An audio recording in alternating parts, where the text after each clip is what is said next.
witnessing the hardships of the pilgrims to Tibet, escaping through Death Valley, and listening to hymns in the most remote church in China. These are some of the highlights of an amazing adventure along the 1,500-year-old Tea and Horse Trail.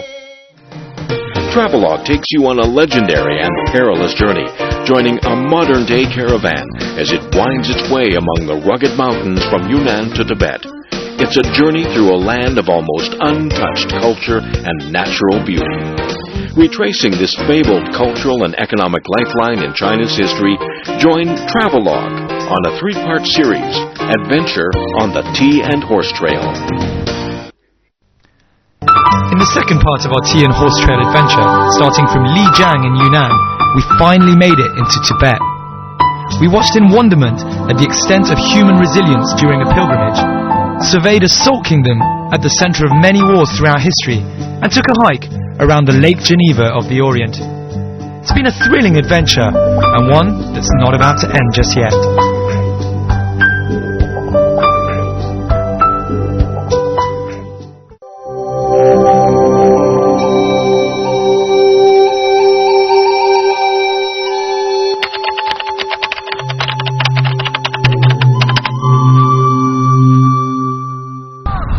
Welcome to a Travelogue special in cooperation with Trends Traveller. We're on our 6th day of our Chamai Gudao adventure, and hopefully today I'm going to get to taste some chicken hot pot and also go through Death Valley. So follow me. It's not as if we need a reminder of how high we are, but that said, it feels out of this world to be quite literally driving through the clouds. Not only this, but I actually feel like I'm back in Europe. Yet we're at 2,800 meters in the Lulang Forest, a 100,000-hectare sea of trees on the east side of Mount Sagilla, the 15th highest mountain in the world.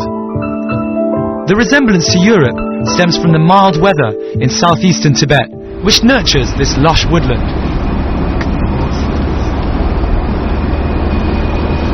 I ate something bad last night, and I've been sick all morning. From every angle, and have had very bad diarrhea. And then as soon as the filming was over, I had to run to the bushes outside with people everywhere and go to the toilet. And that hasn't happened to me very often. So, you know, what an adventure.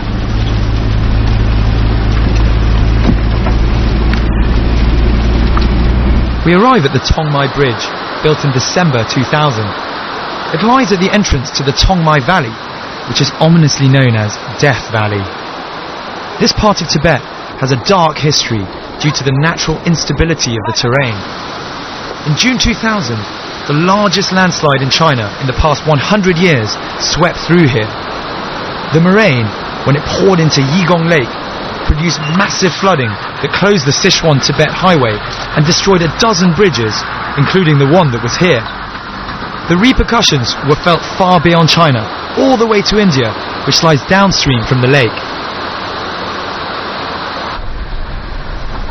Well, we managed to cross the Bridge of Death, and we're now driving along at a relatively slow pace because the road is intensely narrow. I mean, you really can only just fit the one car on this road. So I hope nobody else is coming the other way. There's about a 200-foot drop on our left-hand side, and I just hope it doesn't rain, because if it rains, it's going to be easy to slide off. But this is it's adventurous. It's an adventure. It's an adventure. It's also gets the blood running, you know. This is probably the only time on the whole journey that I wish I was the Magwoto walking rather than being inside this toy rattle. People talk about being thrown around like a rag doll, and that's exactly how I feel on the road through Death Valley.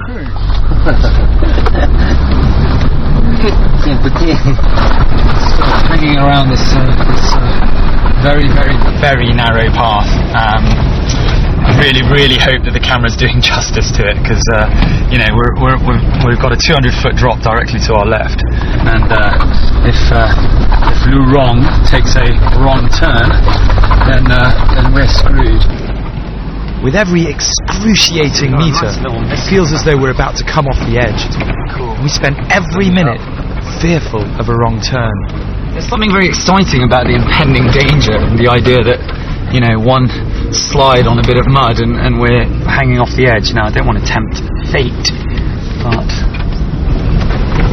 See, look at that. We've got rocks and landslides just here again. There's a maximum 5 kilometers per hour sign. So let's make sure Lurong doesn't go over 5 kilometers an hour.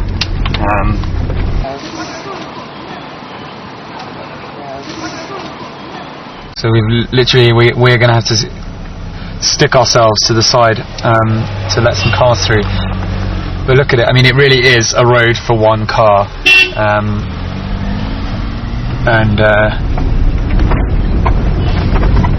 I don't know what the car etiquette is on this one, but look at that. There we go, there's the drop. There you are, Sonny. And now, we need the Trends Traveller leading car to get us out of yet another perilous situation. A 5-car convoy going one way, a 21-car convoy going the other, and a large truck in the middle.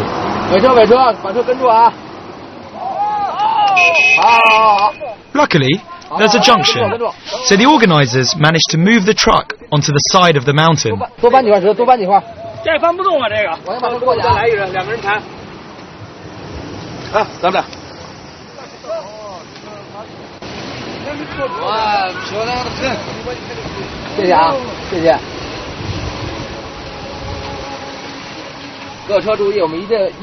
Eventually, we all pass, without any of the cars sliding into the precipice. On the left-hand side, there's evidence of another major road collapse. 14 kilometres and 3 nail-biting hours later, we emerge physically unscathed. But hopefully, there's a reward awaiting us ahead. In a more relaxing atmosphere, we find our reward, a healthy portion of the famous Lulang chicken hot pot. There's nothing more likely to make you hungry than what we've just been through, and it's clear that the group thinks so too. Happy eating! 那锅里的东西特别丰富，有鸡、手党参、枸杞子、山药、葱、红枣、党参、莲子、盐、百木水、薏米、姜、百合、人参，啊，特别丰富，特别好吃。还是吃出来的？都我们猜出来的，是吗？好。So I'm getting to finally try this chicken hot pot, and the interesting thing about this is that it's the actual stone from which it's cooked has been taken from the mountains up above, and everything inside is organic. Let's see how good it tastes. Good. 很好吃，很好吃。It actually really, it's got a different, I don't know, maybe it is the stone that it's cooked in gives it a certain taste. The stone hot pots are made in Mo Tuo, home to 2 ethnic minorities, the Memba and the Luoba. It is the only place in the country that is completely inaccessible to cars, so people have to carry the stones by hand.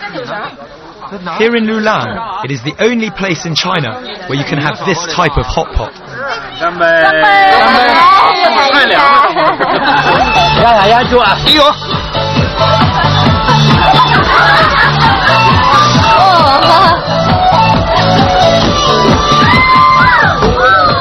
Our drivers have hit the dance floor, and all I can say is that Tibetans really can dance. There are many styles of Tibetan dancing according to different regions, and none is ever easy to imitate. But that doesn't stop our group from giving it a go.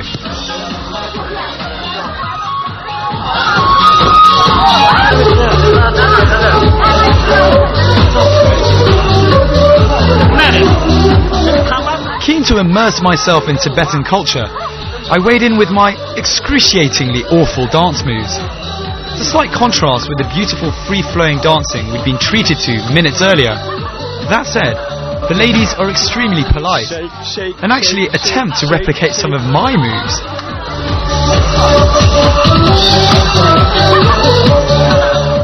It's a rare sight, foreigners on the tea and horse trail. In fact, these are the only foreigners we come across on the whole trip, and they're from Holland. The scenery, the big mountains, that's really impressive, because we come from a country where the highest mountain is maybe 300 meters. We know. So here you got them like 7,000 plus, and that's magnificent. It's really amazing. Yeah. It's also the country life. You drive through and you see it's a big pass you have to take. You go all the way up, you go all the way down, and then it's different. Yeah. People are different. The language is, well, not the language, but the dialect is a little bit different. The houses are a little bit different, and that's the way you travel all the way to Lhasa, and everything is changing. Yeah. Every time it's changing. With the road conditions improving, it takes only around 4 hours to get to Linje. I finally arrived in Linje, and I'm lucky enough to be beside one of the most beautiful rivers I think I've ever seen. That is the Yalong Dambu River, which is the birthplace of Tibetan culture. Now this beautiful river is steeped along part of it by one of the most scenic spots in the whole of Tibet. That is the Yalong Dambu Gorge. But first, take a look at how clear that water is. I actually feel like jumping in for a quick swim. Have a look. The Yalong Zambu Valley is 72 kilometers long and often referred to as the cradle of Tibetan civilization. That's mainly because of its abundance of cultural and natural relics, such as ancient temples, monasteries, castles, caves and peaks. The river snaking its way through here is the Yalong Zambu, which gave its name to the valley, as well as the ancient line of Tibetan kings.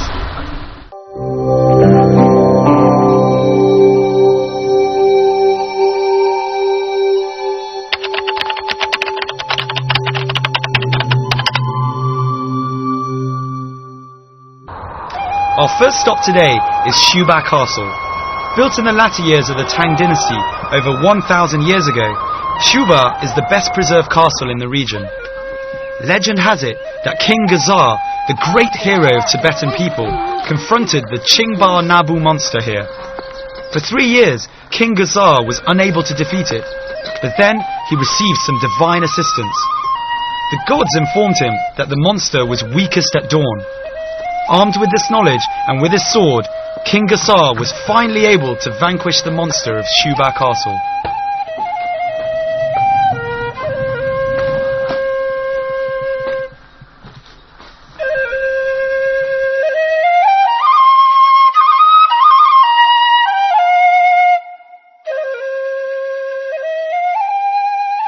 So it may be a little bit cramped in here, but I'm still completely impressed by the actual structure. I mean, if you look over here, you can still see the remains of wood over 1,000 years old keeping the structure together. And then if you come and look over there, you can see some holes from which you can look outside.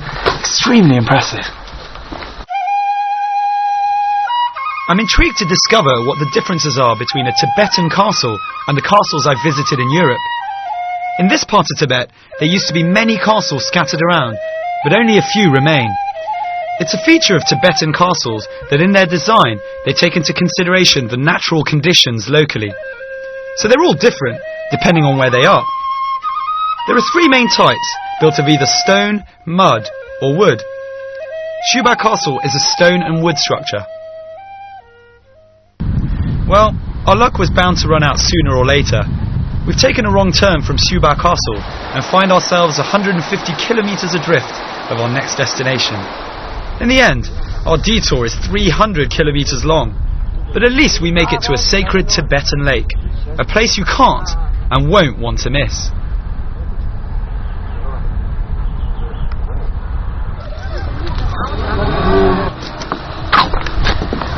Well, we finally made it to the Basong Swar Lake, and I'll tell you what, it's really been worth the wait. This place is amazing. It's so beautiful. It's actually the holy lake for the red sect of Tibetan Buddhism, and Basong Swar actually means green coloured lake, and I think it's pretty clear why it's called that. Have a look at that. Basong Swar Lake is as green and clear as pure jade, and the swimming fish can easily be seen in it. Known as the Pearl of southern Tibet, It is acclaimed in Tibetan culture as a paradise on earth due to the richness of its natural beauty. This is one of the most widely visited tourist spots in Tibet, recognized as a World Tourist Attraction by the World Tourism Organization.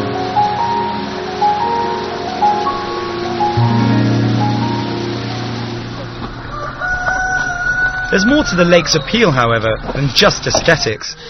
On the island, there is a small but exquisite temple. It was built over 1,000 years ago during the Tang dynasty by the Red sect of Tibetan Buddhism.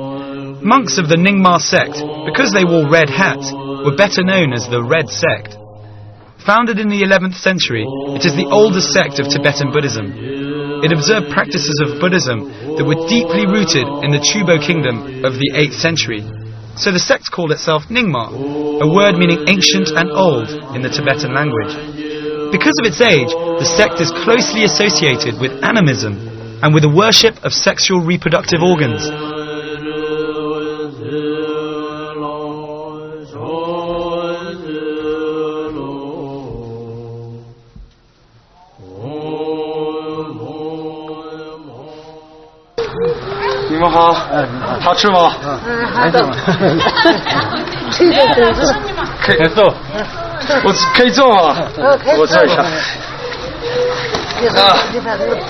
I haven't actually had any lunch yet, so it's very kind of them.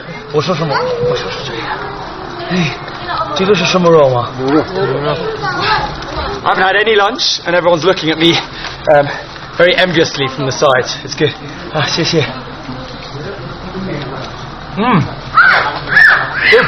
Good beef and bread, solid mountain food by the lake. So I've just had a little chat with the very welcoming people here, and they've explained to me all of the dishes. So what I just ate was some good beef, solid beef, very good, and also I tried some of the organic pig from this area, which was very nice. What you can see there, which looks like beef jerky, is actually yak's meat, which I've tried once. Very nice, very nice. We've got spicy chicken here, some more beef, some vegetables. This is great. This is spicy chili sauce if you really want to... It's a bit hot today, but if you really want to spice up your day, here's some of that. And then a good bit of tea to wash it all down. Cheers.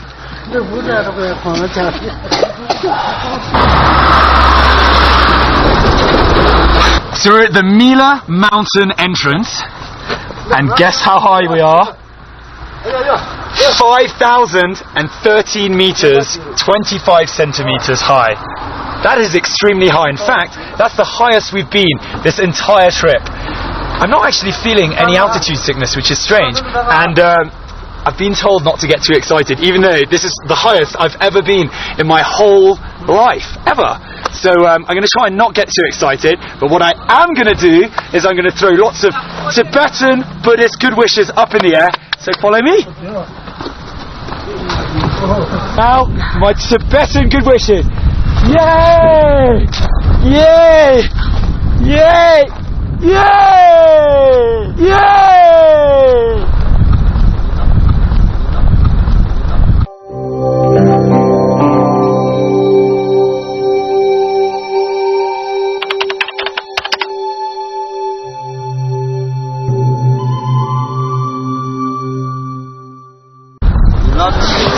So this is it, the final day of our wonderful adventure. We finally made it to Lhasa, and I'm stood here on this beautiful and bright sunny morning in front of the Joking Temple, which was built in the 7th century and is arguably it is the heart of the Tibetan people here. And if you have a quick look around, you can see that in fact this is the Bokum Square, which is the heart of the city. For most Tibetans, the Joking Temple is one of the most sacred and important temples in Tibet. Built in the 7th century, it commemorates the marriage of the Tang princess Wang Chang to King Tsongtsen Gampo. The temple stands above a pool that the princess likened to a witch's heart.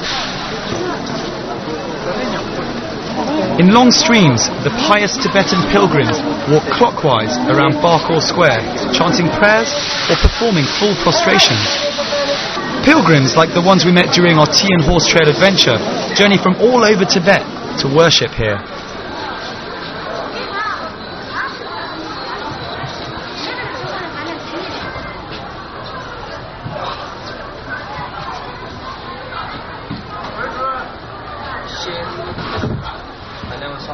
It's easy to be swept up in the wondrous swell of humanity filling Barkor Street, which surrounds the Joking Temple. It's a lively and bustling place, roughly 600 metres long. The whole of Lhasa has a distinct religious feel about it, but Barkor Street is both a religious and trade centre. You can pick up all sorts of goods here, from food and traditional Tibetan merchandise to all sorts of religious artefacts. I'm also very surprised to find such an international vibe in Lhasa. There certainly seem to be as many foreigners here as I've ever seen in any Chinese city. An uncommon sight for some, a normal thing in Lhasa. Tourists and pilgrims, tradition and modernity, both seamlessly mixing in this part of the world. Lhasa was our final destination, and it's also the final destination on the Chama Gudao for our team. So after 8 days of adventure, I think it's quite apt to perhaps barter for some tea and see if I can take some home back to Beijing. So have a look. This is actually Yunnan tea, Yunnan Xiaguan something cha. Well, obviously my Chinese isn't good enough, but if you have a quick look, they actually have the characters emblazoned across the block of tea. So Xiaguan is what it says here. Signifies it's been it's tea produced in Yunnan. So it's followed our entire journey of the Chama Gudao. Pretty interesting. 这是多少钱？一斤多少钱？一个10块。So I've just purchased myself some Yunnan tea, and I think it's pretty significant that they were trying to sell me the Sichuan tea, but I actually wanted tea that's followed the exact same route that we have over the last 8 days. So I'll happily drink this and have some great memories. 10块吗？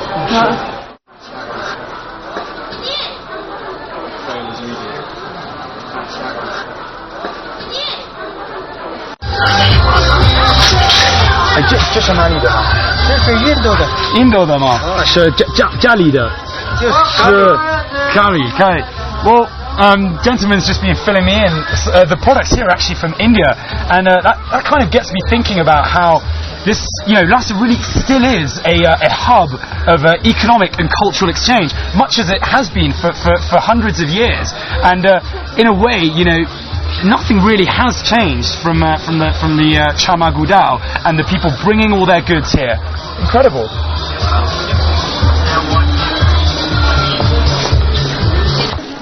The cultural mix of traditional Tibetan culture and Western influences is clear to see. This is especially true in art circles, where tanka, the traditional Tibetan paintings, sit side by side with oil paintings depicting everyday Tibetan life.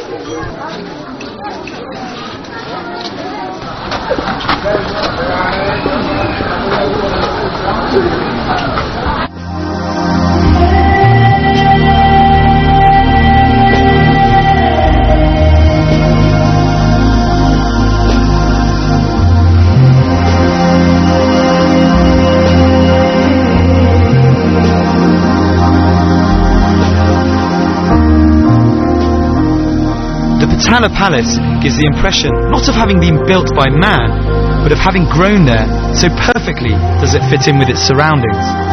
I'm humbled by its beauty and magnificence as much as the Tibetans, and all those who respect and are fascinated by Tibetan culture. Well, I'm stood in front of the extremely impressive Patala Palace, and I'm trying to put myself in the position of the Magwo To along the Chama Gudao, because this is actually the first thing they would see from miles away, and I'm sure that there would be a huge sense of relief as they saw the Patala Palace across the landscape. However, in a sad way, this is actually the end of our adventure along the Chama Gudao, and it really has been something deeply, deeply impressive for me. I mean, I can't go through all of the highlights, but possibly the pilgrimage and watching the people and how long that it takes for them to arrive here in Lhasa, and also surviving Death Valley was obviously a big, big highlight. But in any case, this is just the end of the beginning. So make sure you join us for another Travelogue special. I'll see you next time. Bye!